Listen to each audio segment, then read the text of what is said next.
MSLI TV رہنمائی بدلتی دنیا کے لیے۔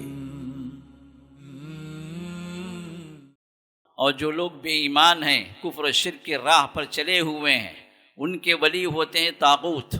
طاغوت سے مراد شیاطین، جن کی عبادت کی جاتی ہے اللہ کو چھوڑ کر۔ اب یہ شیاطین کیا کرتے ہیں؟ یخرجونہم من النور الی الظلمات، نور ہدایت سے نکال کر ان کو شرک اور گمراہی کی تاریکیوں میں یہ لوگ لے پہنچتے ہیں، اور پھر ہوگا کیا؟ اولئک اصحاب النار، یہ لوگ جہنمی بنیں گے، کیونکہ ان کی راہ پر چل پڑے، ان شیاطین کی راہ پر۔ ہم فیہا خالدون، اور شرک کی بنیاد پر وہ جہنم میں جائیں گے تو ہمیشہ ہمیشہ وہاں پر رہیں گے۔ تو اللہ کے حقیقی اولیاء کے اللہ نے ہمیں پہچان دے دی۔ تو معلوم یہ ہوا کہ اللہ کے اولیاء بھی ہیں اور شیطان کے اولیاء بھی۔ صرف اولیاء کہنے سے جو ہے اولیاء اللہ نہیں بن جاتے، یا کسی کو ہم ولی کہہ دیتے ہیں تو ولی کا مطلب وہ اللہ کا ولی ہونا ضروری نہیں ہے۔ ولی کا مطلب دوست ہے، قریبی ہے، مددگار ہے۔ اگر وہ اللہ تعالیٰ کی شریعت پر چلنے والا، تقوی والا اگر بندہ ہے تو اللہ اس کا ولی ہے، وہ اللہ کا قریبی ہے۔ اللہ تعالیٰ اس کی نصرت و تائید کے لیے اس سے کسی کرامت کا ظہور بھی کروا سکتے ہیں۔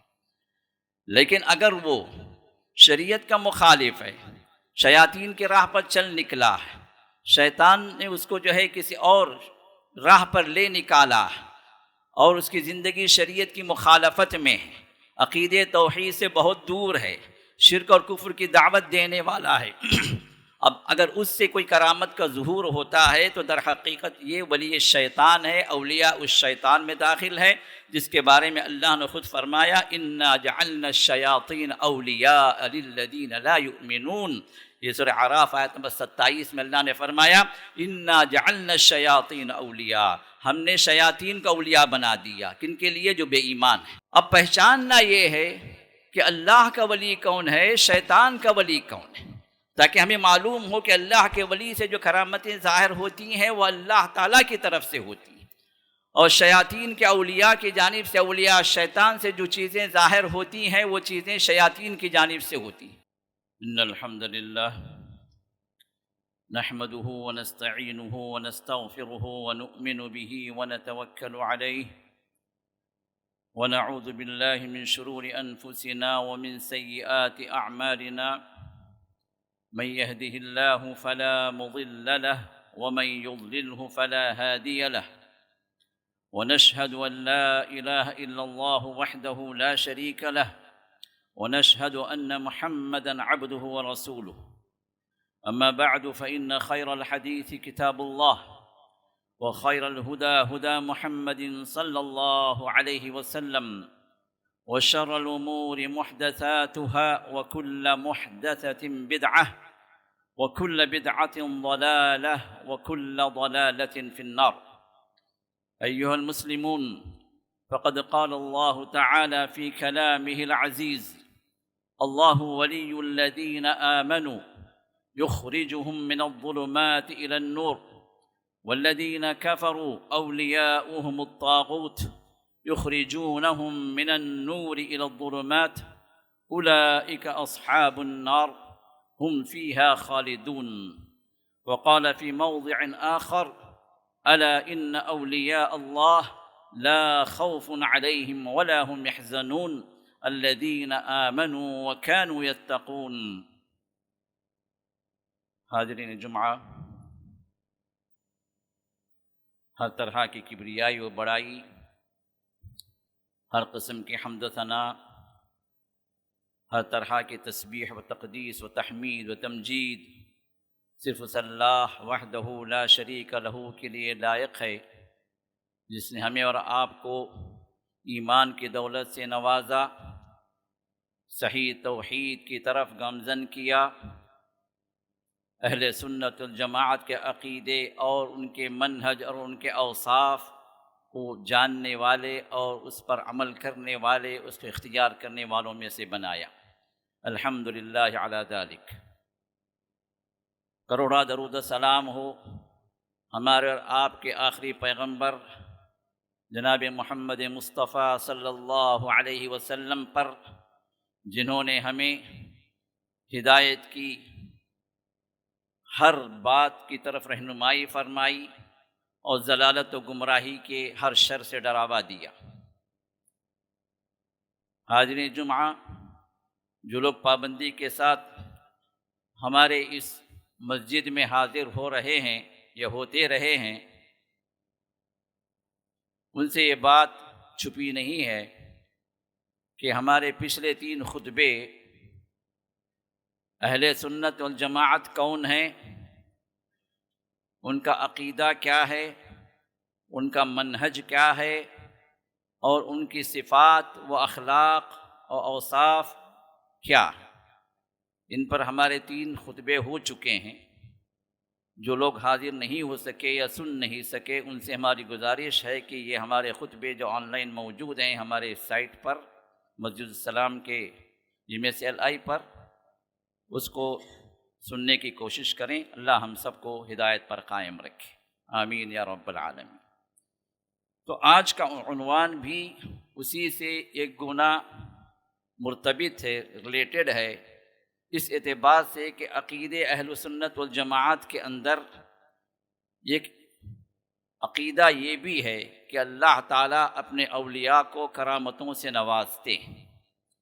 ہم اولیاء کی کرامتوں کے مخالف نہیں ہیں، لیکن پہچاننا یہ ہے کہ ولی کون ہے، اس کی کرامت کیا، کیونکہ آج کا دور فتنوں کا دور ہے، اور کرامتوں کے نام پر بعض اولیاء سے بہت ساری چیزوں کا صدور اور ظہور لوگوں کے درمیان میں مشہور ہے، تو اس کی حقیقت کیا ہے یہ بھی ہمیں جاننا ہے۔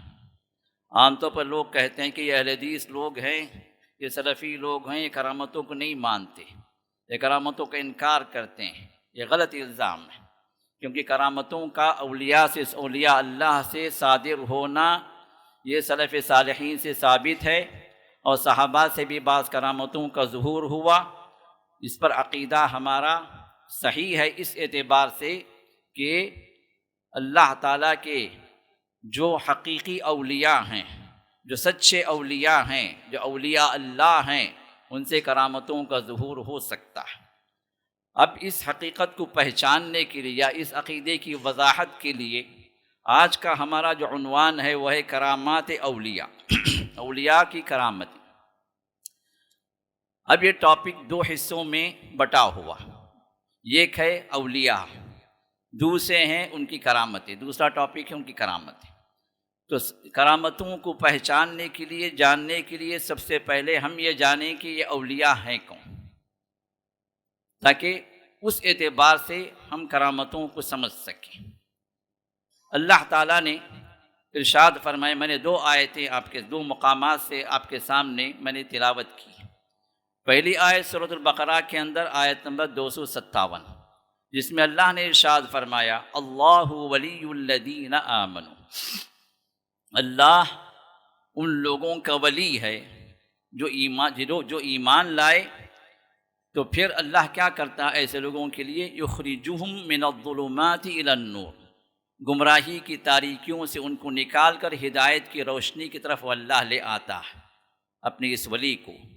پھر اس کے بعد والذین کفروا اولیاؤہم الطاغوت، اور جو لوگ بے ایمان ہیں، کفر و شرک کے راہ پر چلے ہوئے ہیں، ان کے ولی ہوتے ہیں طاغوت۔ طاغوت سے مراد شیاطین، جن کی عبادت کی جاتی ہے اللہ کو چھوڑ کر۔ اب یہ شیاطین کیا کرتے ہیں؟ یخرجونہم من النور الی الظلمات، نور ہدایت سے نکال کر ان کو شرک اور گمراہی کی تاریکیوں میں یہ لوگ لے پہنچتے ہیں، اور پھر ہوگا کیا؟ اولئک اصحاب النار، یہ لوگ جہنمی بنیں گے، کیونکہ ان کی راہ پر چل پڑے، ان شیاطین کی راہ پر۔ ہم فیہا خالدون، اور شرک کی بنیاد پر وہ جہنم میں جائیں گے تو ہمیشہ ہمیشہ وہاں پر رہیں گے۔ دوسرے مقام کی تلاوت میں نے کی، سورہ یونس آیت نمبر 62 اور 63۔ اس میں اللہ نے فرمایا، الا ان اولیاء اللہ لا خوف علیہم ولا هم یحزنون، جان لو کہ بے شک اللہ کے اولیاء، اللہ کے دوست، لا خوف علیہم، نہ ان کے لیے کسی قسم کا خوف ہے، ولا هم یحزنون، اور نہ وہ غمگین ہوں گے، نہ انہیں مستقبل کا کوئی خوف ہوگا کہ ان کے ساتھ کیا معاملہ ہوگا، اللہ انہیں سکون دے دیں گے۔ ولا هم يحزنون، جو کچھ انہوں نے کیا اس پر انہیں کوئی غم نہیں ہوگا، کیونکہ وہ اللہ کی اطاعت میں اپنی زندگی گزارے۔ اب ان کی پہچان کیا ہے؟ رب کریم نے ہمیں پہچان بھی دے دی۔ پہچان کیا ہے؟ الذین آمنوا وکانوا یتقون۔ ان کی دو صفتیں ہیں۔ الذین آمنوا، یہ وہ لوگ ہیں جو ایمان لے آئے، وکانوا یتقون، اور ہمیشہ اللہ کا تقوی انہوں نے اختیار کر رکھا تھا، ہمیشہ اللہ سے ڈرتے رہے۔ اب ان کے لیے لہم البشریٰ فی الحیات الدنیا وفی الآخرہ، ان کے لیے خوشخبریاں دنیا کے اندر بھی اور آخرت میں بھی۔ اور خوشخبریوں سے مراد بعض سلف صالحین نے ان سے کرامتوں کا ظہور بھی جو مانا ہے کہ ان کے لیے خوشخبریاں، عزت افزائیاں، اور ان کی نصرت اور مدد کے لیے اللہ تعالیٰ کبھی کبھار کرامتوں کا ظہور بھی ان سے اللہ تعالیٰ کروا دیتے ہیں، جو اللہ کے حقیقی اولیاء ہیں۔ تو اللہ کے حقیقی اولیاء کے اللہ نے ہمیں پہچان دے دی۔ تو معلوم یہ ہوا کہ اللہ کے اولیاء بھی ہیں اور شیطان کے اولیاء بھی۔ صرف اولیاء کہنے سے جو ہے اولیاء اللہ نہیں بن جاتے، یا کسی کو ہم ولی کہہ دیتے ہیں تو ولی کا مطلب وہ اللہ کا ولی ہونا ضروری نہیں ہے۔ ولی کا مطلب دوست ہے، قریبی ہے، مددگار ہے۔ اگر وہ اللہ تعالیٰ کی شریعت پر چلنے والا، تقوی والا اگر بندہ ہے تو اللہ اس کا ولی ہے، وہ اللہ کا قریبی ہے۔ اللہ تعالیٰ اس کی نصرت و تائید کے لیے اس سے کسی کرامت کا ظہور بھی کروا سکتے ہیں۔ لیکن اگر وہ شریعت کا مخالف ہے، شیاطین کی راہ پر چل نکلا ہے، شیطان نے اس کو جو ہے کسی اور راہ پر لے نکالا اور اس کی زندگی شریعت کی مخالفت میں ہے، عقیدے توحید سے بہت دور ہے، شرک اور کفر کی دعوت دینے والا ہے، اب اگر اس سے کوئی کرامت کا ظہور ہوتا ہے تو در حقیقت یہ ولی شیطان ہے، اولیاء اس شیطان میں داخل ہے، جس کے بارے میں اللہ نے خود فرمایا انا جعلنا الشیاطین اولیاء للذین لا یؤمنون۔ یہ سورہ اعراف آیت نمبر 27 میں اللہ نے فرمایا انا جعلنا الشیاطین اولیاء، ہم نے شیاطین کا اولیاء بنا دیا۔ کن کے لیے؟ جو بے ایمان ہیں، جو ایمان سے دور ہیں، جو توحید سے دور ہیں۔ اب ان کے اولیاء کون ہیں؟ شیاطین ہیں۔ اور پھر فرمایا سورۃ الانعام میں 121 میں وَإِنَّ الشَّيَاطِينَ لَيُوحُونَ إِلَىٰ أَوْلِيَائِهِمْ لِيُجَادِلُوكُمْ وَإِنْ أَطَعْتُمُوهُمْ إِنَّكُمْ لَمُشْرِكُونَ۔ فرمایا کہ وَإِنَّ الشَّيَاطِينَ لَيُوحُونَ إِلَىٰ أَوْلِيَائِهِمْ، بے شک شیاطین وہ اپنے اولیاء کی طرف وحی کرتے ہیں۔ تو اس کا مطلب وحی جو صرف اللہ کی طرف جانا جو ہے ضروری نہیں ہے۔ وحی کا مطلب یہ ہے کہ جو ہے خفیہ طور پر پیغام کو پہنچانا۔ اللہ اپنے اولیاء کی طرف بھی وحی کرتے ہیں، لیکن شیاطین جو ہے اپنے اولیاء کی طرف وحی کرتے ہیں، ان کو سمجھاتے ہیں کہ لوگوں کو کس طرح بے ایمان کیا جائے، کس طرح لوگوں کو شرک کی راہ پر لے جایا جائے، اور اس پر ان کو جو ہے ڈٹ کر رہنے کے لیے کچھ جو ہے خارق عادت، کچھ ایسی چیزیں کرامتوں کے نام پر ظاہر کر دی جائیں کہ جس پر جو ہے وہ شرک کی راہ پر ہمیشہ کے لیے باقی رہ جائیں۔ لیجادلوکم، اور ان کرامتوں کا مقصد کیا ہوتا ہے کہ وہ تم سے جھگڑا کریں، وہ تم سے جو اہل حق سے جو ہے وہ مناقشہ کریں، اہل حق کو جو اہل توحید ہے ان کو اس راہ پر لے آئیں جو شرک کی راہ ہے۔ وَإِنْ أَطَعْتُمُوهُمْ، خبردار اگر ان لوگوں کی بات تم مان لو گے، إِنَّكُمْ لَمُشْرِكُونَ، تو تم بھی مشرک ہو جاؤ گے۔ کیونکہ شرک کی راہ پر لے جانے کے لیے یہ لوگ اس طرح کے شعبدے بازیاں کرتے ہیں اور اس طرح کی چیزوں کو لوگوں کے سامنے ظاہر کرتے ہیں تاکہ لوگ مشرک بنتے جائیں، کیونکہ شیطان کو معلوم ہے اللہ تعالیٰ ہر گناہ کو معاف کر سکتے ہیں۔ اللہ نے وعدہ کر رکھا اپنے کلام پاک کے اندر، دو مقام پر اللہ تعالیٰ نے فرما دیا کہ ان اللہ لا یغفر ان یشرک بہ، کہ اللہ تعالیٰ اس گناہ کو معاف نہیں کرتے کہ اس کے ساتھ شرک کیا جائے۔ انہ من یشرک باللہ فقد حرم اللہ علیہ الجنہ، جو اللہ کے ساتھ شرک کرے گا اللہ تعالیٰ نے اس پر جنت کو حرام ٹھہرا دیا، ومأواہ النار، اس کا ٹھکانہ جہنم ہوگا۔ جا بجا قرآن کریم کے اندر اہل شرک کے لیے اللہ تعالیٰ نے جہنم کی وعید سنائی ہے، اور اہل ایمان کے لیے اللہ نے جنت کی خوشخبری سنائی ہے۔ تو شیطان کو پوری طرح معلوم ہے کہ بندے انسان جو گناہ کر لے، جو مرضی کر لے، لیکن اگر اس نے شرک نہیں کیا اللہ کے ساتھ میں، توحید کو اختیار کر رکھا ہے، تو اللہ تعالیٰ چاہے تو اس کو معاف کر دے، بغیر توبے کے بھی معاف کر سکتے ہیں۔ توبے کے ساتھ تو ہے ہی اگر اللہ نے توبہ قبول کر لی، لیکن بندہ بغیر شرک کیے ہوئے مر گیا، عقیدے توحید پر رہا اور اللہ کے حضور پہنچ گیا، تو اللہ تعالیٰ اس کو معاف کرنے پر قادر ہے۔ اللہ نے اپنے آپ سے جو وعدہ کیا ہے جو شرک پر مرے گا اس کو معاف نہیں کروں گا. اللہ تعالیٰ اپنے وعدے کی خلاف ورزی نہیں کرتے. وَكَانَ وَعْدُهُ مَفْعُولًا.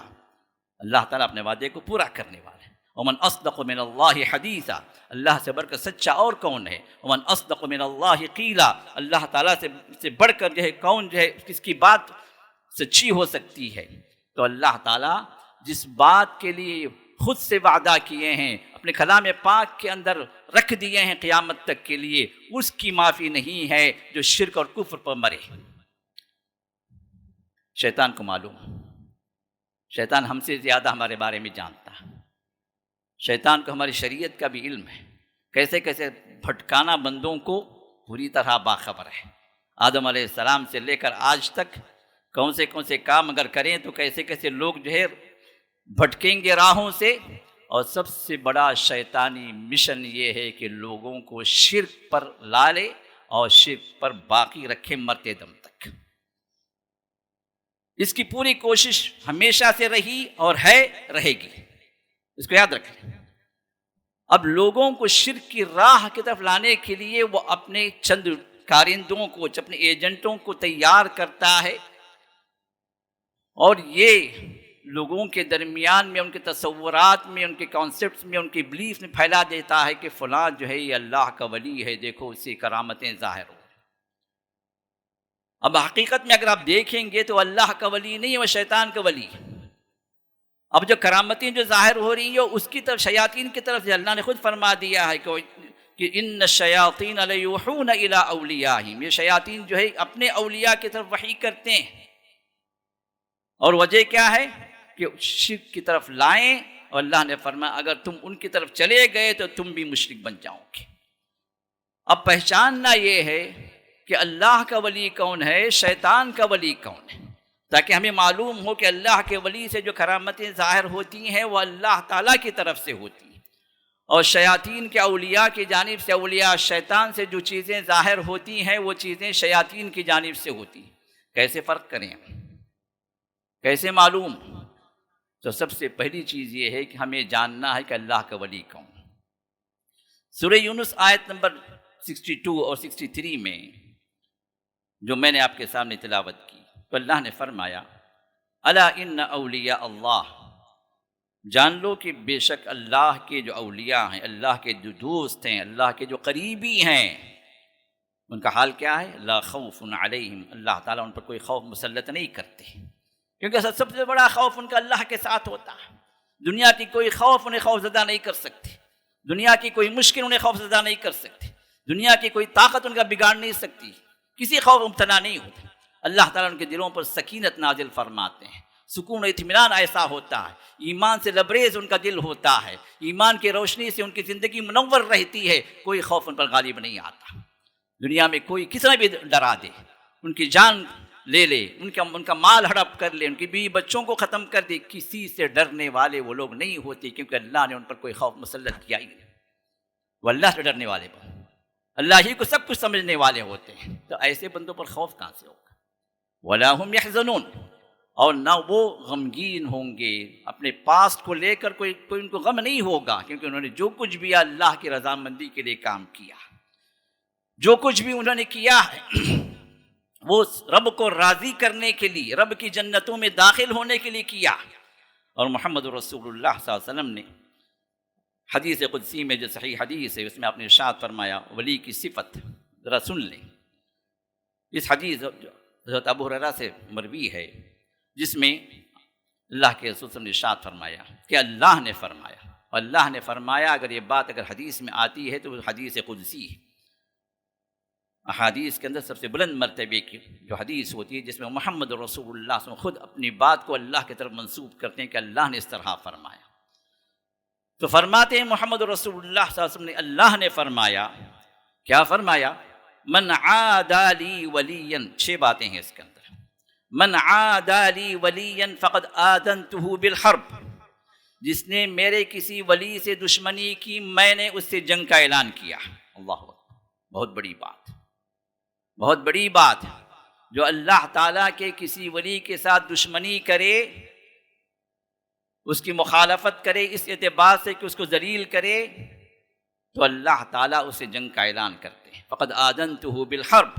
پھر فرمایا نمبر 2، وما تقرب الی عبدی بشیء احب الی مما افترضتہ علیہ، احب الی مما افترضتہ علیہ، فرمایا کہ میرا بندہ میرے میرے میرے میرے میرے اپنے بارگاہ میں جو بھی عبادتیں کرتا ہے، جو بھی تقرب کے لیے عمل کرتا ہے، میں نے اس پر جو فرض کیا ہے، جو فرض نمازیں ہیں یا فرائض ہیں، ان سے زیادہ یہ نوافل مجھے محبوب نہیں ہیں، کیونکہ فرائض کی پابندی مکمل و اکمل انداز سے وہ بندہ کرتا ہے۔ پھر فرمایا نمبر 3، وما یزال عبدی یتقرب الی بالنوافل حتی احبہ، میرا بندہ صرف فرائض کے حد تک پابندی نہیں کرتا، نوافل کثرت سے کرتا ہے، نوافل کے ذریعے سے میرا تقرب حاصل کرتا ہے، اتنا تقرب حاصل کرتا ہے کہ نوافل کے ذریعے سے نفل نمازیں، نفل صدقہ و خیرات، نفل جو ہے وہ کام جو اللہ کو پسند ہیں، اتنا کرتا جاتا ہے حتی احبہ، یہاں تک کہ میں اس کو چاہنے لگتا ہوں، رب چاہنے لگتا ہے اپنے ولی کو۔ پھر فرمایا چوتھی بات، فَإِذَا أَحْبَبْتُهُ، جب میں اس کو چاہنے لگتا ہوں، كُنْتُ سَمْعَهُ الَّذِي يَسْمَعُ بِهِ، میں اس کی سماعت بن جاتا ہوں، سننے کی طاقت بن جاتا ہوں جس سے وہ سنتا ہے، وَبَصَرُهُ الَّذِي يَبْصُرُ بِهِ، اور میں اس کی بصارت بن جاتا ہوں، آنکھوں کے دیکھنے کی طاقت بن جاتا ہوں جس سے جو ہے وہ دیکھتا ہے، وَيَدَهُ الَّتِي يَبْطِشُ بِهَا، اور میں اس کا ہاتھ بن جاتا ہوں جس سے جو پکڑتا ہے، وَرِجْلَهُ الَّتِي يَمْشِي بِهَا، اور اس کا میں پیر بن جاتا ہوں جس سے وہ چلتا ہے۔ یہاں پر بعض لوگ کہتے ہیں دیکھو اللہ کا ولی اللہ بن جاتا، یہ جہالت ہے۔ پچھلا میرا خطبہ تھا جہالت کے اندھیرے، اگر موقع ہو تو اس کو سن لیں کہ جہالت کیا ہمارے ساتھ جو ہے جہالت کی باتیں موجود ہیں جس کی وجہ سے ہم اسلام سے نکلے چلے جا رہے ہیں۔ تو ایک جہالت یہ بھی ہے کہ اس حدیث کو کوٹ کر کے بعض جو ہے اہل باطل، بعض صوفیہ، بعض جو ہے قبروں کے پجاری، یہ لوگ جو اس حدیث کو کہتے ہیں کہ دیکھو اللہ کا ولی جو ہوتا ہے، اگر وہ اللہ کا ولی ہے تو پھر اللہ اس کے اندر داخل ہو گیا، اس کا کان اللہ بن جاتا ہے، اس کی آنکھ اللہ بن جاتا ہے، اس کا ہاتھ اللہ بن جاتا ہے، اور اس کا پیر اللہ بن جاتا ہے، اللہ اس میں داخل ہو گیا۔ یہ حلولیہ کا عقیدہ جو کفر کا عقیدہ ہے، اس عقیدے کو اس حدیث سے ثابت کرتے ہیں۔ یہ جو ہے اہل باطل ہیں جو کہیں نہ کہیں ایسی چیز کو ڈھونڈتے رہتے ہیں کہ جو ہے صرف لکڑی اگر مل گئی ڈوبنے والے کو، وہ سمجھتا ہے کہ مجھے پوری کشتی مل گئی۔ یہ گمراہی کے عقیدے میں ڈوبے ہیں اور اس حدیث سے دلیل لینا چاہتے ہیں، جبکہ حدیث واضح ہے کہ اللہ تعالیٰ اس بندے کو چاہتے ہیں، اس کی اطاعت کی وجہ سے، اس کی توحید کی وجہ سے، اس کے تقوی کی وجہ سے، گناہوں سے بچنے کی وجہ سے، شیطان کی راہ سے اپنے آپ کو بچانے کی وجہ سے، اللہ کی اطاعت میں، رسول کے طریقے میں مکمل و اکمل داخل کر کے وہ اپنے آپ کو اللہ کی رضامندی میں لے آتا ہے، تو پھر اللہ تعالیٰ اس کو یہ توفیق دیتے ہیں کہ اب وہ سنتا ہے تو وہی سنتا ہے جس سے اللہ راضی ہوتے ہیں، دیکھتا ہے تو اسی چیز کو دیکھتا ہے جس سے اللہ راضی ہوتے ہیں، پکڑتا ہے تو وہی چیز کو پکڑتا ہے جو حلال ہے، اللہ راضی ہوتے ہیں، اگر چلتا ہے تو اسی کی طرف چلتا ہے جس سے اللہ راضی ہوتے ہیں، گناہوں سے اپنے آپ کو بچا لیتا ہے۔ یہ ہے وہ تعبیر جو اس حدیث کے اندر آئی، یہ نہیں کہ جو وہ خود اللہ بن گیا، یہ نہیں کہ جو حلولیہ عقیدہ آ گیا، یہ نہیں کہ اللہ اس کے اندر داخل ہو گیا، یہ شیطان و کفر کا عقیدہ ہے۔ کیوں؟ اس لیے کہ یہ حدیث خود ہی جو ہے ان کے عقیدے پر رد کرتی ہے۔ اس کے بعد آئیے نمبر 6 پر اللہ تعالیٰ فرماتے ہیں اس ولی کے بارے میں کہ وَإِن سَأَلَنِي لَأُعْطِيَنَّهُ، ہاں اگر حالت میری اس ولی کی ایسے ہو گئی کہ وہ میری رضامندی ہی پر چل رہا ہے، میرے گناہوں سے اپنے آپ کو بچایا ہوا ہے، مجھے ناراض کرنے سے بہت دور ہے، میری راہ پر چلا ہوا ہے، تو پھر ہوگا کیا؟ وَإِن سَأَلَنِي لَأُعْطِيَنَّهُ، اسی حدیث کا یہ آخری ٹکڑا ہے، وَإِن سَأَلَنِي لَأُعْطِيَنَّهُ، اگر یہ مجھ سے مانگے، مجھ سے دعا کرے، مجھ سے طلب کرے، لَأُعْطِيَنَّهُ، میں ضرور بضرور جو اسے عطا کرتا ہوں۔ اب یہ خود جب اللہ بن گیا تو کس سے مانگ رہا؟ یہ حدیث کا آخری ٹکڑا خود ہی ان کے عقیدے کے خلاف ہے، جو اس حدیث کو لے کر جو ہے وہ جو اولیاء کے بارے میں کہتے ہیں کہ اللہ ان کے اندر داخل ہو گیا۔ وَإِن سَأَلَنِي لَأُعْطِيَنَّهُ، اگر یہ بندہ اگر مجھ سے سوال کرے تو میں ضرور اس کا عطا کرتا ہوں، اس کی دعا کو رد نہیں کرتا۔ وَلَئِنِ اسْتَعَاذَنِي لَأُعِيذَنَّهُ، اگر مجھ سے وہ جو ہے کسی چیز کے بارے میں پناہ طلب کرتا ہے میں اس کو پناہ دیتا ہوں۔ اگر یہ خود اگر اللہ کا ولی خود اگر اللہ بن گیا تو پھر سوال کس سے کر رہا، پناہ کس کی ڈھونڈ رہا؟ یہ وہ چیز ہے جو حقیقت میں اللہ تعالیٰ اپنے ولی کو اپنی رضامندی کی طرف لے آتے ہیں، اس کی دعاؤں کو قبول کرتے ہیں۔ وہ جس سے پناہ چاہتا ہے اللہ اس کو پناہ دیتے ہیں، وہ اللہ کا مکمل و اکمل بندہ بننے کی راہ پر نکل جاتا ہے۔ تو یہ وہ حدیث ہے جو ایک ولی کو ڈیفائن کرتی ہے کہ اللہ کا ولی کون ہے۔ اب آئیے ہم قرآن کی طرف، سورہ یونس آیت نمبر 62 میں اور 63 میں اللہ نے اپنے ولی کے بارے میں جو اللہ نے فرمایا کہ اللہ کے اولیاء کو کسی قسم کا خوف نہیں ہے اور نہ غم زدہ ہوں۔ اور جو تماشے کی بات یہ ہے، تقریباً درگاہوں پہ جو ہے یہ آیت لکھی تھی۔ آپ درگاہ میں جانے سے پہلے دیکھ لیں، باہر لکھا ہوگا الا ان اولیاء اللہ لا خوف علیہم ولا هم يحزنون۔ میں نہیں کہ درگاہ جائیں، میں کہ باہر سے گزر کے دیکھ لیں، لکھا ہوگا۔ تقریباً درگاہوں میں نے دیکھا تو قرآن کی اس آیت کو کوٹ کرتے ہیں۔ اب بیچارے اس آیت کا مطلب تم نہیں معلوم، اولیاء اللہ کا نام آ گیا تو لگا دو وہاں پر ٹیگ۔ اب اللہ فرماتے ہیں کہ اب ان کا مقصد کیا ہے؟ یہ اولیاء اللہ ہیں، آؤ ان سے مانگو، یہ اولیاء اللہ ہیں، آؤ ان سے طلب کرو۔ یہ تمہاری مشکلوں کو دور کرنے کے لیے ان کو پاور دیا گیا، یہ تمہاری بگڑی بنا سکتے ہیں، ان سے حاجتیں جو ہے تم مانگ سکتے ہیں، یہ حاجت رواں ہے۔ یہ ان کا مقصد ان مشرکین کا۔ لیکن اللہ فرماتے ہیں کہ یہ اولیاء اللہ ہیں کون؟ ذرا یہ تو سمجھو نا، وہ کیا ہے؟ اللہ نے فرمایا کہ 2 صفتیں ہیں، بڑی لمبی چوڑی لسٹ نہیں ہے، اور ان 2 صفتوں کو ہم سمجھ جائیں گے نا پھر اللہ کا ولی کون یہ بھی ہمارا سمجھ میں آ جائے گا۔ ہمیں قرآن کو سمجھنا ہے میرے دوستو، قرآن کو سمجھنا ہے، قرآن فہمی ہمارے اندر آنی چاہیے۔ قرآن کے لیے وقت نکالیں، قرآن کو پڑھنے کے لیے بھی، تلاوت کے لیے بھی، مخارج سے قرآن کو سیکھنے کے لیے بھی، اور قرآن کیا کہتا ہے، کیا پیغام ہے قرآن کا ہمارے لیے، اس پیغام کو ہمیں سمجھنا ہے۔ اپنی اپنی زبان میں ٹرانسلیشنز موجود ہیں، کسی بھی مستند عالم کے ٹرانسلیشن کو آپ لیں اور جو اس کو سنیں یا پڑھیں، کم سے کم رب کا پیغام ہمیں معلوم ہو جائے۔ ہمیں رب کا پیغام نہیں معلوم ہے، پیغام موجود ہے، تقریباً ہر مسلمان کے گھر میں موجود ہے، لیکن یہ قرآن اس مسلمان کے لیے یا تو اس کے لیے گواہ دینے والا بنے گا اس کے حق میں، یا پھر اس کے خلاف شکایت کرنے والا بنے گا۔ یہ بھی یاد رکھیں۔ ماشاءاللہ ہمارے پاس جو ہے نیا گھر اگر تعمیر ہوتا ہے تو پہلی چیز داخل کرتے قرآن کریم کو داخل کرو۔ لڑکی کا جہیز جاتا ہے تو پہلی چیز قرآن کریم، وہ بھی سر پہ اٹھا کے لے کے جاتے ہیں، بڑی عزت والی کتاب ہے۔ پھر معزز جگہ رکھو بھائی، کہیں بے ادبی نہ ہو جائے، اوپر کے صندوق میں جو اس کو لاک کر دو، وہ زندگی بھر لاک ہی رہتا ہے۔ اگر اترتا ہے تو مرنے کے بعد جو اس پر جو پڑھ کر بخشنے کے لیے مولوی کو بلاتے ہیں، حافظ کو بلاتے ہیں، پھر وہ اٹھا کے پڑھتا ہے۔ اس کی زندگی میں کبھی وہ قرآن آتا ہی نہیں۔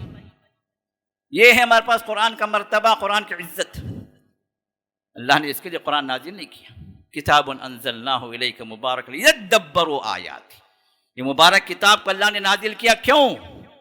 لیدبروا آیاتہ، تاکہ اس کی آیات پر تم تدبر کرو، غور و فکر کرو، اس کو سمجھو، ولیتذکر اولو الالباب، اور عقل مند اس پر اس سے نصیحت حاصل کریں، عمل میں لائیں، امپلیمنٹیشن کریں۔ یہ ہے قرآن کا مقصد۔ ہماری زندگیوں کو چینج کرنے کے لیے، ہماری لائف کو چینج کرنے کے لیے اللہ نے قرآن کو نازل کیا۔ یہی چینجز آئے صحابہ کے درمیان میں جب انہوں نے قرآن کو لیا، اور ہمارے پاس قرآن موجود ہے ہمارے گھروں کے اندر، صندوقوں میں، مخمل کی چنچیوں میں، یا صندل کے باکس میں، زندگی بھر رہتا ہے۔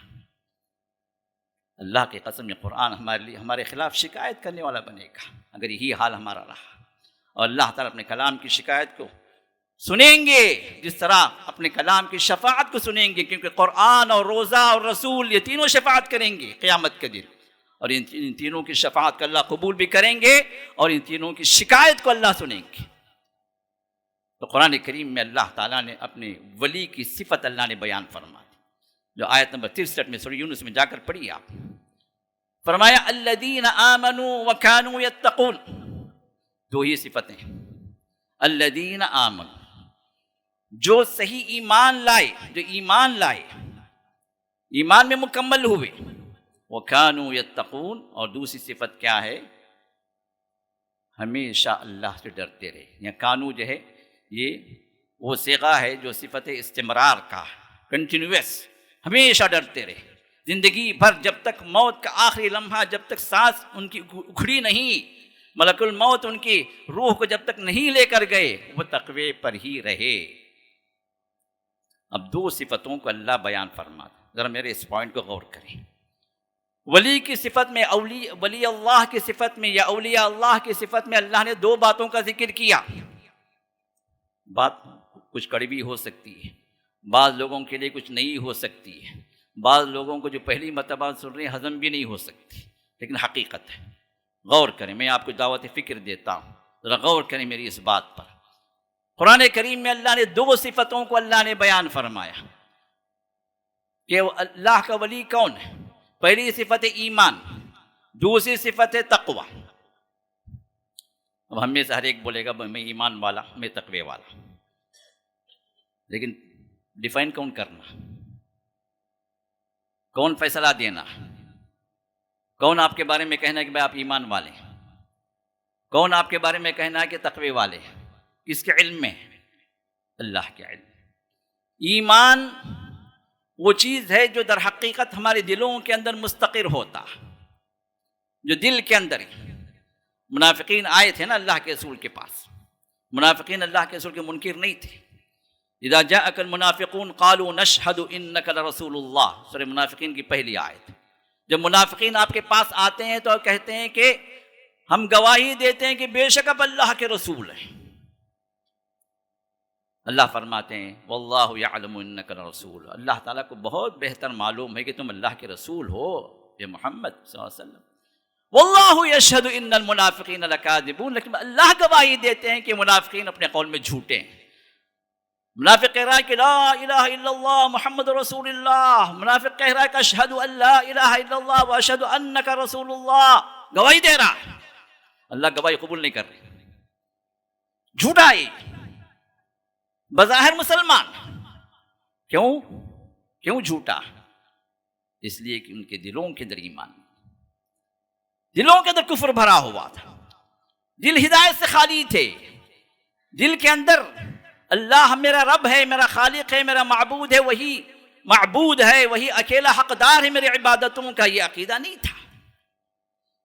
اللہ کے رسول سچے ہیں یہ ان کا عقیدہ نہیں تھا، بظاہر مسلمان تھے۔ تو ہم بھی تو جو قولاً جو مسلمان ہیں نا، ہم بھی تو قولاً مسلمان ہیں، لیکن حقیقت میں کیا مسلمان ہیں ہم؟ مسلمان ہونے کے اعتبار سے ہم حکم لگا سکتے ہیں بھائی یہ آدمی مسلمان ہے، کیوں؟ اس لیے کہ اس نے ظاہر اسلام پر اس کا اقرار بھی کیا ہے، عمل بھی کر رہا ہے۔ ایک بندہ 5 ارکان اسلام کو قبول کر لیا، نماز بھی پڑھ رہا، نماز کا انکار نہیں کیا، زکوٰۃ کا انکار نہیں کیا، حج کا انکار نہیں کیا، روزوں کا انکار نہیں کیا، جب موقع ملتا کر بھی لیتا ہے۔ اب ایسے آدمی کو ہم نہیں کہیں گے تو کافر ہے، وہ مسلمان، کیونکہ ارکان اسلام پر عمل کرنے والا مسلمان ہے۔ بظاہر وہ جو اسلام میں داخل ہو گیا تو رسول اللہ صلی اللہ علیہ وسلم نے ان منافقین کے اسلام کا انکار نہیں کیا، اللہ نے انکار کیا ان کے ایمان کا انکار کیا، کیونکہ ان کے دلوں کے اندر ایمان نہیں ہے۔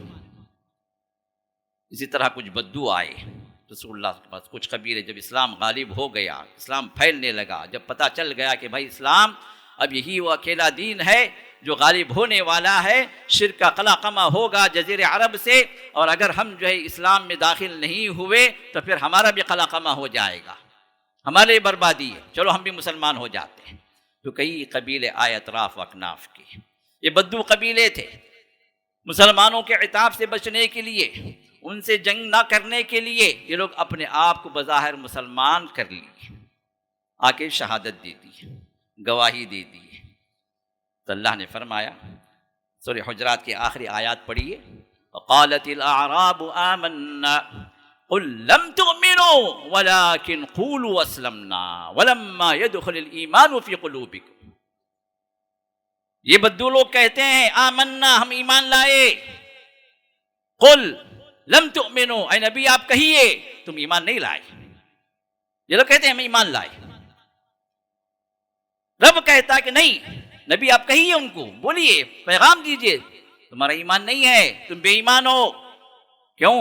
وَلَمَّا يَدْخُلِ الْإِيمَانُ فِي قُلُوبِكُمْ، اس لیے کہ تمہارے دلوں میں ایمان داخل ہی نہیں ہوا، دل میں چھو کر بھی نہیں گزرا ایمان، صرف منہ کے اندر اٹک کے بظاہر تم مومن اپنے آپ کو بتا رہے ہو، دل کے اندر ایمان نہیں آیا، تو معلوم یہ ہوا کہ ایمان کا تعلق دل سے ہے، اور دل کا تعلق آپ سے ہے یا مجھ سے ہے، کسی اور سے ہے؟ کس سے ہے؟ واللہ علیم بذات الصدور، دلوں کا حال اللہ جانتے ہیں، نبی بھی نہیں جان سکے، نبی نے بھی ان کا ایمان قبول کر لیا، منافقین کو جو مسلمان ہی سمجھنے لگے، اپنے ساتھ رکھے، اپنی مسجد سے باہر نہیں نکالا۔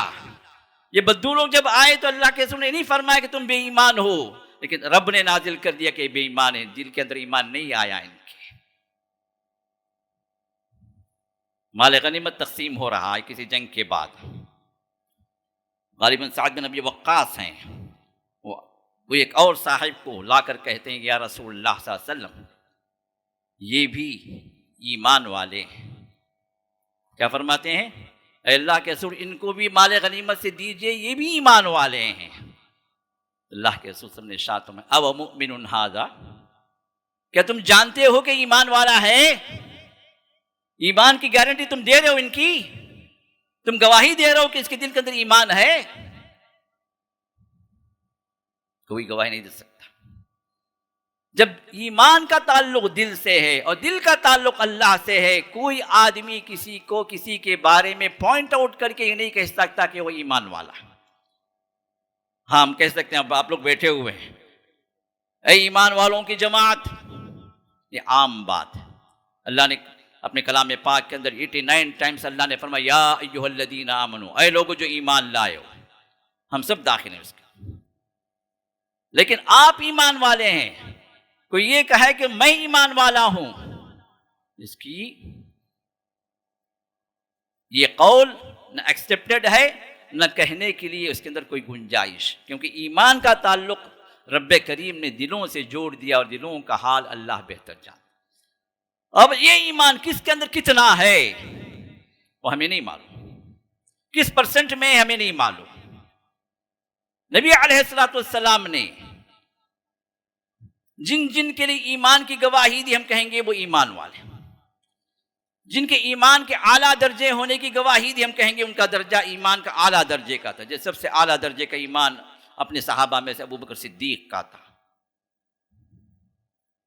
جو صحابہ ہیں ان کے سلسلے میں رب نے گواہی دی کہ وہ ایمان والے ہیں، وہ جنتی ہیں، ہم گواہی دیں گے۔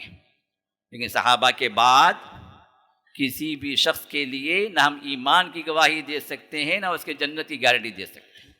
ہاں ہم کہیں گے مسلمان تھے، وہ ایمان والوں میں شامل تھے، لیکن وہ ایمان والے تھے، ان کا پرسنٹیج اتنا تھا ایمان کا، نہ ہمیں جو اس کا اختیار ہے اس پرسنٹیج کو بتانے کے لیے، نہ ہمیں جو آتھینٹسٹی دی گئی ہے کہ ہم گواہی دیں ان کی ایمان کی۔ اس بات کو سمجھیے۔ تو ایمان کا تعلق دل سے، اور دل کا تعلق رب سے، یہ غیب ہے۔ دوسری بات اللہ نے فرمایا وَكَانُوا يَتَّقُونَ، وَكَانُوا يَتَّقُونَ، یہ اللہ کے ولی کون ہے؟ دوسری صفت کیا ہے؟ زندگی بھر ہمیشہ اللہ سے ڈرتے رہے، اللہ کا تقوی اختیار کرتے رہے، حلال و حرام کی پابندی کرتے رہے، رب کو راضی کرنے والے اعمال کرتے رہے، جہنم سے بچنے والی چیزوں سے اپنے آپ کو بچاتے رہے، رب کے گناہوں سے اپنے آپ کو دور رکھے، کبھی انہوں نے ناراض نہیں کیا، اگر ناراض بھی کر دیا رب کو فوراً توبے پر آ گئے۔ والذین هم من خشیۃ ربهم مشفقون، رب نے فرمایا یہ وہ لوگ ہیں جو رب کی خشیت سے ہمیشہ کانپتے ہیں، ڈرتے ہیں، لرزتے ہیں۔ ام المؤمنین عائشہ رضی اللہ عنہا ارشاد فرماتی ہیں اے اللہ کے رسول، یہ جو آیات جو نازل ہوئی ہیں کیا ان لوگوں کے لیے ہیں جو گنہگار ہیں، اپنے گناہوں سے ڈر کر انہوں نے توبہ کر لیا، تو کیا اللہ ان کا ذکر کر رہا ہے ان آیات میں؟ فرمایا کہ نہیں، صدیق کی بیٹی، یہ وہ لوگ ہیں جو اطاعت پر ہوتے ہیں، رب کو راضی کرنے والے اعمال کرتے رہتے ہیں، پھر بھی انہیں خوف چڑھا رہتا ہے، کانپتے رہتے کہیں ایسا نہ ہو کہ رب میرے اعمال کو میرے منہ پہ دے مار دے۔ اولیاء اللہ ہمیشہ کانپتے رہتے ہیں، خشیت میں مبتلا ہوتے ہیں کہ رب اگر ہمارے اعمال کو قبول نہ کرے تو ہمارا کیا ہوگا، ہم کہاں جائیں گے، ہمارے ٹوٹے پھوٹے اعمال اگر رب کی بارگاہ میں قبول نہ ہو تو رب ہمیں جہنم میں پھینک دے، اس کا اختیار ہے۔ اگر ایسا ہو جائے تو ہوگا کیا؟ ہماری طرح نہیں کہ 2-4 نمازیں کوے کی ٹھونگ کی طرح مار دیں پھر کہ یا رب میں نے بڑا احسان کر دیا تجھ پر، پھر بھی میری دعا قبول نہیں کر رہا ہوں، 5 وقت نماز برابر پڑھ رہا ہوں، پھر بھی میں مصیبت میں ہوں۔ یہ ہم احسان جتاتے ہیں اللہ فرماتے ہیں کہ یہ وہ لوگ ہیں من خشیت ربہم مشفق، یہ ہے تقوی والے، یہ ہے ڈرنے والے رب سے۔ وَكَانُوا يَتَّقُونَ، اور لرز اٹھتے ہیں۔ تقوی ان کی زندگی کا اوڑھنا بچھونا ہوتا ہے، یہ نہیں کہ بات کہیں آ گئی تو میں تقوی والا بن گیا، سب کے سامنے تقوی کا اظہار کر دیا، روم کے اندر پھر میرے وہ گناہ کا پورا پلندہ پورا فائل کھلا ہوا ہے، فون بھی دیکھ رہا ہوں، لڑکیوں سے باتیں بھی ہو رہی ہیں، کانٹیکٹ بھی ہو رہے ہیں، میسیجز بھی ہو رہے، تنہائی کی زندگی گناہوں کی کالیک ہی کالیک ہے، اور لوگوں کے سامنے بڑا ہی متقی پرہیزگار، بڑا ہی جو ولی صفت بن کر میں پھر رہا ہوں۔ تقوی والا کون ہے؟ کون جانتا ہے تقوی کیا ہے؟ کہاں ہے یہ تقوی؟ تقوی رب کا ڈر ہے، اور رب کا ڈر اللہ کے رسول نے ارشاد فرمایا اپنی صحیح حدیث میں، التقوی ہا ہونا، التقوی ہا ہونا، التقوی ہا ہونا، واشار بیدہ الی قلبہ 3۔ آپ نے فرمایا کہ تقوی کہاں ہوتا ہے، کہاں سے ڈر صادر ہوتا ہے؟ دل۔ 3 مرتبہ آپ نے اپنی انگلی سے اپنے دل کی طرف اشارہ فرمایا اور کہا کہ تقوی یہاں ہوتا ہے۔ تقوی کسی کی داڑھی میں نہیں، تقوی کسی کے لباس میں نہیں، تقوی کسی کی پگڑی میں نہیں، تقوی کسی کی تسبیح موٹے موٹے من کے جو دانے ہاں ہو کے نعرے لگاتے ہوئے بڑے بڑے امامے صافے بن کر جو بیٹھ جاتے ہیں، بڑے متقی پرہیزگار جو لوگوں کو دھوکہ دینے کے لیے اپنے جو دکانیں چمکانے کے لیے چمکا کر بیٹھے ہوئے ہیں، یہ متقی پرہیزگار نہیں۔ پھر فرمایا کہ تقوی اس کا مصدر، اس کا منبع، اس کا سورس دل ہے۔ دل میں تقوی کس کا نہیں ہے؟ اگر ہے تو پھر کتنے پرسنٹیج میں ہے؟ ہاں یہ اور بات ہے کہ ایمان اور تقوی کا ریفلیکشن اس کے عمل پر ہوتا ہے، جس کے ذریعے سے ہم بظاہر کہتے ہیں کہ بھائی یہ ایمان والا بندہ ہے، یہ تقوی والا بندہ ہے۔ تقوی صفت ہے، یہ ایمان صفت ہے، ہم کہہ سکتے ہیں، لیکن حقیقی تقوی کس کا ہے، کہاں ہے، کس طرح ہے، کس مقدار میں ہے، کیا پرسنٹیج ہے، وہ صرف رب کریم جانتا ہے۔ اس بات کو واضح ہونے کے بعد اب سمجھ لیں کہ اللہ کا ولی ان 2 صفتوں کا حامل ہوتا ہے۔ سب سے پہلے ایمان، ایمان کے اندر سب سے پہلے توحید، توحید کے بغیر ایمان ہے ہی نہیں، توحید کے بغیر ایمان ہے ہی نہیں، کیونکہ ارکان ایمان میں سب سے پہلے آمنا باللہ، اللہ پر ایمان، اور اللہ پر ایمان میں سب سے پہلے اللہ کی توحید کو قبول کرنا، اللہ کے رب ہونے کے اعتبار سے بھی اللہ تعالیٰ اکیلا معبود ہے، ہماری عبادتوں کا حقدار وہی ہے، ہمارے سجدے، ہمارے رکوع، ہمارے نیازیں، ہماری منتیں، ہمارے صدقہ و خیرات، ہمارا ڈرنا، ہماری خشیت، ہمارا خوف کھانا، ہماری قربانیاں دینا، ہماری دعائیں کرنا، یہ سب کے سب رب کریم کے ساتھ وہ اکیلا معبود ہے۔ یہ توحید الوہیت ہے۔ اس طرح اللہ تعالیٰ کے ناموں میں، اس کی صفتوں میں اللہ کا اکیلا ہونا، یہ بھی ہمیں تسلیم کرنا، یہ ہے توحید جو ایمان باللہ کے اندر سب سے پہلے نمبر پر آتی ہے، اور ہمارے کچھ خطبے اس پر ہوئے بھی ہیں۔ جب تک بندہ توحید پر نہ ہو ایمان والا نہیں، چاہے بظاہر ماشاءاللہ داڑھی اس کی جو ہے ناف تک آ گئی ہو، کوئی اعتبار نہیں ہے، نمازیں پہ نمازیں پڑھتا جا رہا ہے، ساری رات جگائی کر کے تہجد گزار ہے، سجدے کر کر کے پیشانی کالی ہو گئی ہے، لیکن عقیدہ یہ ہے کہ اللہ تعالیٰ یا اللہ کے ساتھ یا غوث یا خواجہ بھی ہم کہہ سکتے ہیں، ان سے بھی مرادیں مانگ سکتے ہیں، اللہ تعالیٰ کی مسجد میں اللہ سے مانگیں، اللہ کی مسجد سے باہر نکل کر فلاں بارگاہ پہ فلاں درگاہ پہ ہم سجدے بھی کر سکتے ہیں، ان کی منتیں مرادیں بھی کر سکتے ہیں۔ اگر یہ عقیدے ہیں تو یہ پوری نمازیں اسی کے منہ پہ دے ماری جائے، ایمان والا نہیں ہے، کیونکہ ایمان کی بنیاد ہی توحید ہے، ایمان کی بنیاد ہی اللہ پر ایمان، اللہ پر ایمان اللہ کی توحید کے بغیر ہو ہی نہیں سکتا۔ تو ہمارے معاشرے میں جو بظاہر شرک کے عقیدے ان کے دلوں کے اندر، لیکن بظاہر وہ مسلمان ہیں، داڑھیوں والے ہیں، صافے والے ہیں، اور بڑے نورانی چہرے لیے گھومتے ہیں، اب ہم ان کی جو ہے ان کو سرٹیفائی کرتے ہیں بھئی اللہ کے ولی۔ یہ ہماری جہالت ہے، یہ رب کا فرمان نہیں ہے۔ رب نے ان کے لیے 2 ہی صفتیں بیان فرمائی، یہ کہ ایمان دوسرا ہے تقوی. اور ایمان اور تقوی دونوں کا تعلق دل سے ہے. اور دل کا تعلق کس سے ہے؟ رب کریم سے. جب ان دونوں کا تعلق رب کریم سے ہے، کیا ہم میں سے کسی کو یہ حق پہنچتا ہے کہ کسی کو بھی ہم پوائنٹ آؤٹ کر کے یہ اللہ کا ولی ہے کہہ سکتے ہیں؟ کسی کو آپ کہہ رہے ہیں کہ یہ اللہ کا ولی ہے تو اس کا مطلب آپ سرٹیفائی کر رہے ہیں کہ اس کے ایمان کو بھی آپ جان گئے، اس کے تقوی کو بھی آپ جان گئے، جبکہ ایمان اور تقوی دونوں اللہ تعالیٰ سے ریلیٹڈ ہے. اس کا نتیجہ ایز اے ریزلٹ کیا ہے؟ کسی شخص کو بھی ہم پوائنٹ آؤٹ کر کے یہ نہیں کہہ سکتے کہ اللہ کا ولی ہے جب تک کہ اللہ کے رسول پر وحی کے ذریعے سے یہ نامعلوم کرا دیا گیا، اللہ کے رسول نے یہ نہ فرمایا ہو کہ بھئی فلاں جو ہے اللہ کا بندہ ہے، فلاں جنتی ہے. جس طرح ہم کسی کو جس کے بارے میں اللہ کے رسول نے اللہ نے نہیں فرمایا جنتی ہے، ہم نہیں کہہ سکتے کہ وہ جنتی ہے، وہ آدمی جنت میں جائے گا. کسی کو ہم نہیں کہہ سکتے کہ وہ جہنمی ہے اگر مسلمان اگر ہے، بظاہر جو ہے مسلمان ہے، اسے توحید کے اس نے جو کلمے کی گواہی دی، تو ہم یہ نہیں کہیں گے کہ وہ جہنمی ہے جب تک کہ وہ شرک پر اس کا خاتمہ نہ ہو.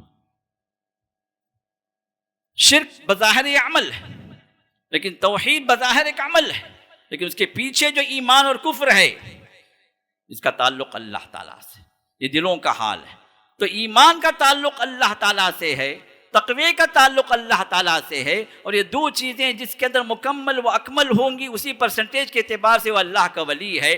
تو ہمیں اور آپ کو کس طرح یہ اختیار دیا گیا کہ ہم کسی بھی شخص کو پوائنٹ آؤٹ کر کے اس کو کہیں کہ اللہ کا ولی؟ کیا القول علی اللہ بغیر علم نہیں ہے؟ بغیر کسی علم کے جہالت کی بنیاد پر ہم سرٹیفکیٹ دیتے جا رہے ہیں فلاں اللہ کے ولی ہیں، فلاں اللہ کے ولی ہیں، فلاں اللہ کے ولی ہیں. کس نے کہا بھائی؟ کیا اللہ نے آپ پر وحی نازل کی؟ کہ اللہ نے تقوی اور ایمان کا میجرمنٹ آپ کو دے دیا؟ آپ کو غیب سے بتا دیا گیا کہ بھئی فلاں اللہ کا ولی ہے، اس کے اندر ایمان اتنا ہے، اس کا تقوی اتنا ہے؟ نبی کے صحابہ کو معلوم نہیں تھا نا میرے بھائی. ایک صحابی بظاہر جو وہ ایمان والے تھے، جنگ میں ایک جنگ ہو رہی ہے، اللہ کے نبی بھی موجود ہیں، لیکن اس جنگ کے اندر اس شخص نے اتنا جو ہے کافروں کو مار گرایا، اتنا کافروں کو نقصان پہنچایا. شام ہوئی، اپنے خیموں میں جب صحابہ آئے تو انہی صاحب کا تذکرہ چل رہا ہے. بھئی آج کی بہادری، آج کا مین آف دا میچ جو بولتے ہیں نا، مین آف دا جہاد، اس دن کے جو صحابی تھے انہی کا تذکرہ چل رہا ہے پورے خیموں میں. اللہ کے رسول کے پاس آئے، کہا کہ اللہ کے رسول آج دیکھا آج آپ نے فلاں صاحب نے کیسے کیا، کتنے لوگوں کو مار گرایا، کتنے لوگوں کو جہنم رسید کیا. بڑا جو ہے کام کیا انہوں نے، بظاہر ان کی ایمان کی، ان کی جہاد کا جو ہے انہوں نے اللہ کے رسول کے سامنے تعریف کی. اللہ کے رسول نے فرمایا ہو فی النار، وہ جہنم میں جائے گا. صحابہ پریشان، بظاہر ایمان والا بندہ جہاد کر رہا ہے، رسول کی صحبت حاصل ہے، اللہ کے رسول کی طرف سے ان کے لشکر میں شامل ہو کر جہاد کر رہا ہے، کافروں کو مار گرایا کہ یہ کفار جہنم رسید ہوئے. نبی کی شہادت ہوا فی النار، جہنم میں جائے گا. صحابہ پریشان. ایک صحابی انہوں نے تہیہ کر لیا کہ نبی نے کہا تو یہ صحیح ہوگا، اب میں اس کے پیچھے لگوں گا. کیوں جہنم میں؟ کیا وجہ؟ بظاہر تو جہاد، ضربۃ السلام الاسلام، اسلام کی سب سے اونچی چوٹی، سب سے اونچا عمل ہے یہ. اب اس میں یہ بندہ کر رہا ہے، جہاد کر رہا ہے، تو جہنم میں کیسے جائے گا؟ اب دوسرے دن پھر جنگ ہوئی، آمنا سامنا ہوا، وہی رفتار، بڑی تیزی سے جو کافروں کو کاٹ رہے ہیں اور پھر زخم بکھا رہے ہیں. اتنے زخم ہو گئے، زخموں سے چور ہو گئے. پھر آخر میں ایک مرحلہ یہ آیا کہ زخموں کی تاب نہ لا کر اپنی تلوار کو زمین میں گاڑا اور اس پر گر گئے، خودکشی کر لی. نبی کا قول پورا ہوا. نبی کو اللہ تعالیٰ نے جو غیب کا علم دیا تھا اس موقع پر، اور نبی نے جو پیشن گوئی کی وہ پوری ہو گئی. انہوں نے دیکھا اپنی آنکھوں سے خودکشی کو اور بھاگتے ہوئے آئے اللہ کے رسول کے پاس اور فرمایا اشہد انک رسول اللہ، اے اللہ کے رسول میں گواہی دیتا ہوں کہ بے شک اللہ کے رسول ہیں. آپ نے جو بات فرمائی وہ بالکل پوری ہوئی. بظاہر صحابی، بظاہر مسلمان، بظاہر مجاہد، اس کے باوجود بھی جنت کی کوئی گارنٹی نہیں، نہ ایمان کا وہاں پر جو کوئی تذکرہ ہے۔ تو معلوم یہ ہوا کہ ایمان اور تقویٰ یہ دو صفتیں ہیں کسی بھی ولی کی، اور جتنے پرسنٹیج میں یہ اعلیٰ ہوگا اتنے پرسنٹیج کا جو ولی ہوگا، اور ان دونوں چیزوں کا تعلق رب کریم سے ہے۔ کسی کے دل کا حال کوئی نہیں جانتا، کیونکہ یہ دونوں چیزوں کا تعلق دل سے ہے، اور دل کا تعلق رب سے ہے، اور رب جس کو اپنا ولی چن لے وہ ولی ہے۔ تو اللہ کا ولی ان دو صفات کا حامل ہے، اور باقی ان دو صفات سے ہٹ کر جس کو بھی ہم ولی سمجھتے ہیں، اگر اس کے پاس توحید نہیں ہے تو وہ ولی الشیطان ہے۔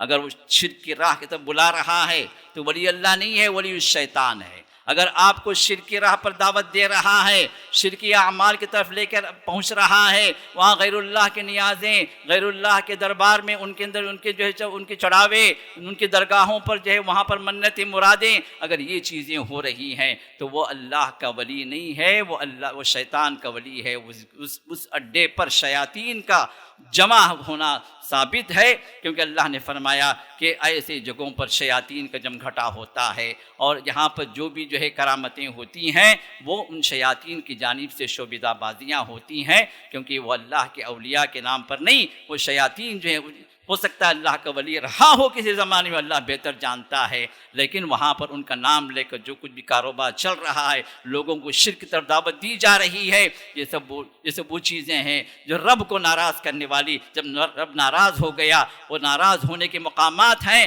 تو پھر وہاں پر شیاطین جو ہے اپنا جو ہے وہاں پر گروپ جمع کر کے لوگوں کو گمراہ کرنے کے لیے وہاں پر ان لوگوں کو لاتے ہیں۔ تو اسی وجہ سے شیاطین کے بارے میں خود رب نے کہا بل کانوا یعبدون الجن، ان اولیاء کو جو لوگ پکارتے ہیں یہ سمجھتے ہیں کہ وہ ماوا ملجا ہیں، یہ سمجھتے ہیں کہ ہماری مشکلوں کو آسان کرتے ہیں۔ ارے بھائی فلاں ولی کی کرامت ہے، کیا کرامت ہے؟ کتے شاہ، طوطے شاہ، ننگے شاہ، ہاں اب پتہ نہیں سور شاہ تو نہیں سنا میں، لیکن کتے شاہ تو سنا ہوں، بچھو شاہ، بچھو والے بابا۔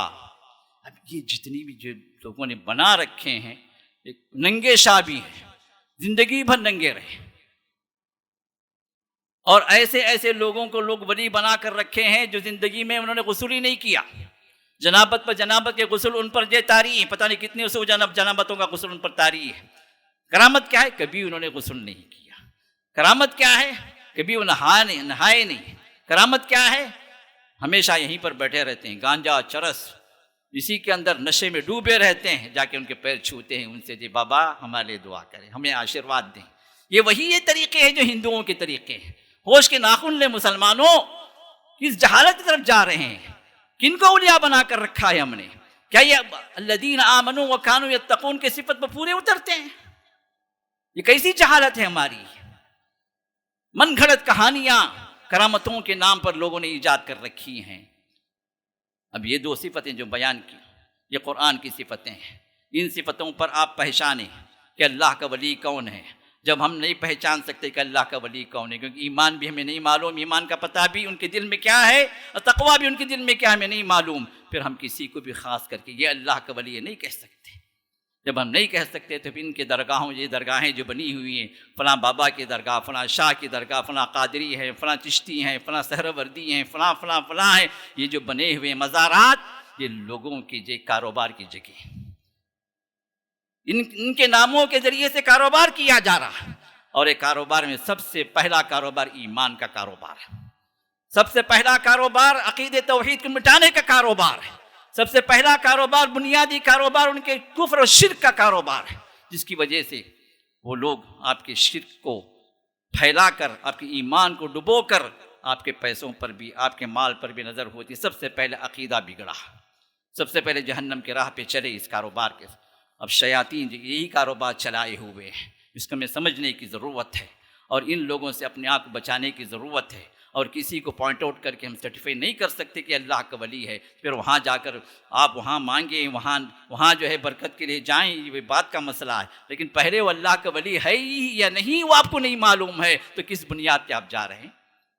ہمیں قبرستان کی زیارت کا حکم دیا گیا، جائیے، لیکن کسی قبر، کسی مزار کے لیے ہمیں گنجائش نہیں ہے، نہ ہمیں پتہ ہے کہ وہ اللہ کا ولی ہے، نہ یہ پتہ ہے کہ جو ہے وہاں پر کون ہے، کئی جگہوں پر کھودا گیا فلاں بڑے بابا ہیں، اندر سے کچھ بھی نہیں نکلا، بعض جگہ کتے کی ہڈیاں نکلی، طوطے شاہ کے اندر طوطا ہی نکلے گا نا، ولی کہاں سے نکلے گا؟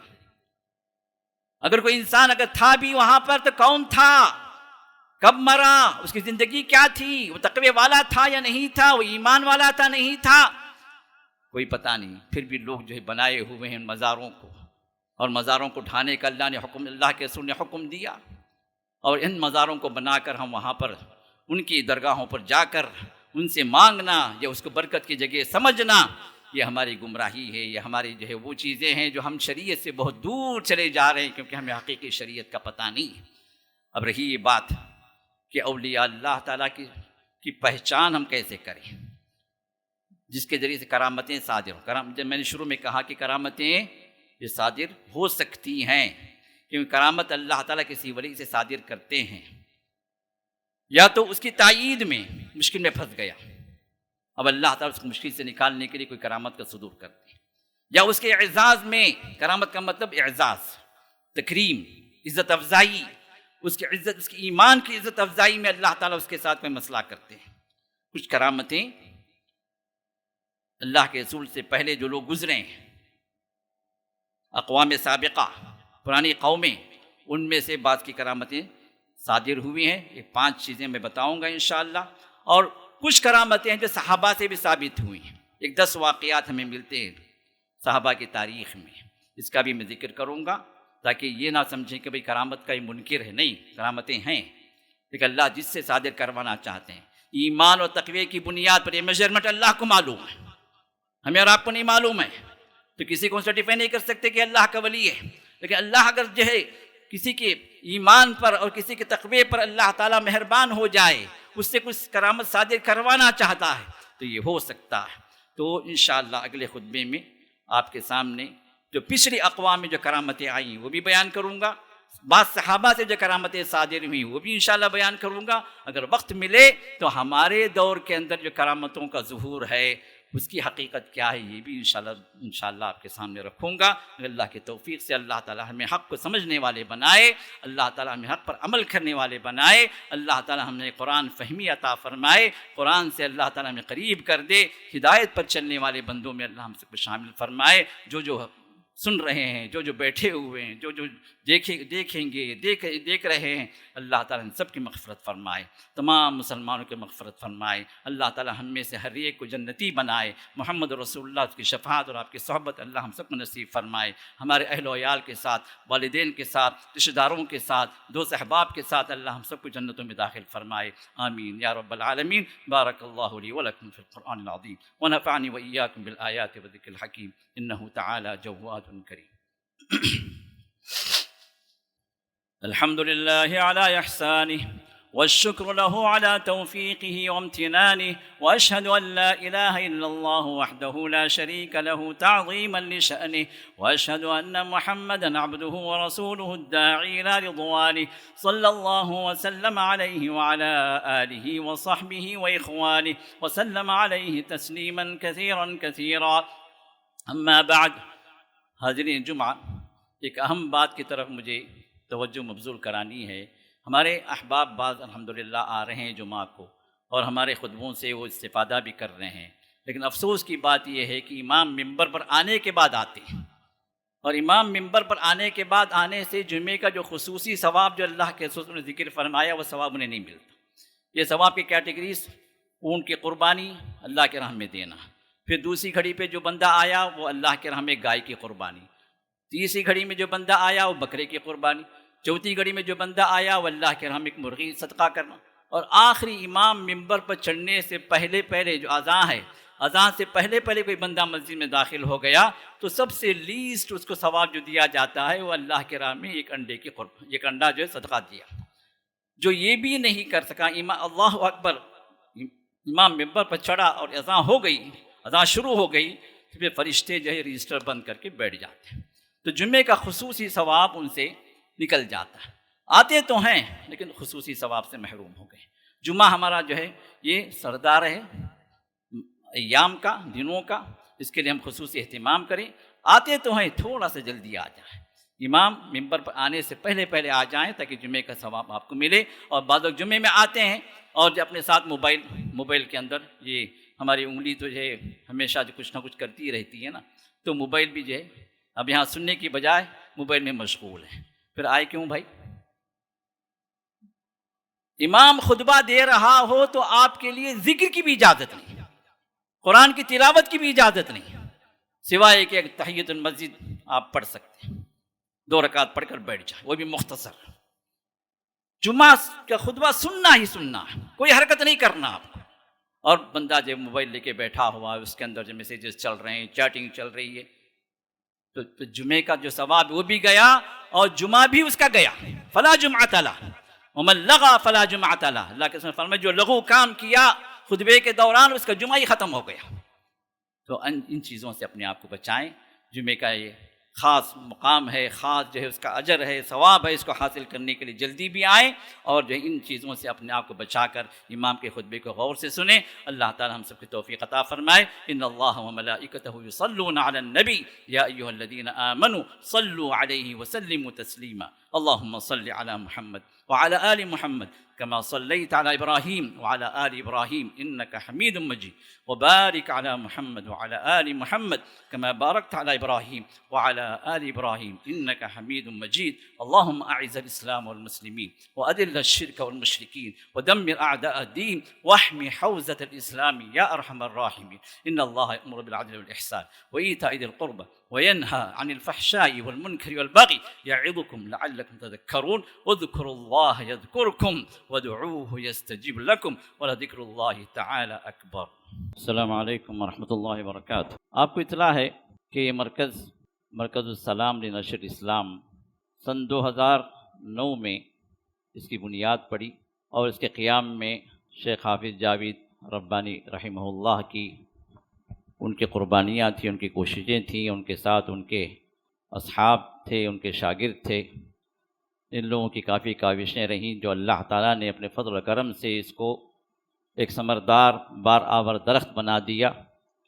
ایک مرکز ایک چھوٹی سی مدت میں، ایک 15 سال کے عرصے میں، جہاں ایک مرکز بھی قائم ہوا، ایک شاندار مسجد بھی قائم ہوئی اور ساتھ ہی ساتھ مدرسۃ السلام لتحفیظ القرآن کے نام سے ایک مدرسہ بھی قائم ہوا. عمومی طور مسلمانوں کے درمیان میں بہت سارے مراکز ہیں، بہت سارے مدارس ہیں، بہت سارے مساجد ہیں، لیکن ان میں اور ہم میں فرق یہ ہے کہ ہمارا مرکز، ہماری مسجد خالص اللہ کے لیے، اللہ کی توحید کو نشر کرنے کے لیے. یہاں جو کچھ بھی بات کی جاتی ہے یا تو اللہ کی کتاب سے یا محمد رسول اللہ کی صحیح احادیث سے آپ کے سامنے بات رکھی جاتی ہے. قائم تو آپ لوگوں نے کیا ہے، آپ لوگ آباد کر رہے ہیں الحمدللہ، یہاں نمازیں پڑھ رہے ہیں، لیکن اس مرکز کی آواز دور دور تک پہنچ رہی ہے پورے عالم کے اندر، چاہے آسٹریلیا ہو، UK ہو، US ہو، کینیڈا ہو. الحمدللہ بہت سارے لوگ ہیں جو اس مرکز کی آواز کو سن رہے ہیں. توحید کی آواز کو سن کر اللہ تعالیٰ نے توحید کی طرف اللہ تعالیٰ ہدایت سے نواز رہا ہے.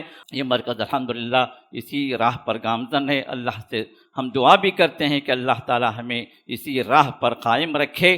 جو بات مجھے عرض کرنی ہے وہ یہ کہ میں نے کہا کہ اس مرکز کا ایک سیکشن ہے، مسجد کا ایک سیکشن ہے اور مدرسہ السلام کا مدرسے کا ایک سیکشن ہے. تو اس اعتبار سے اخراجات بھی کافی لمبے چوڑے چل رہے ہیں.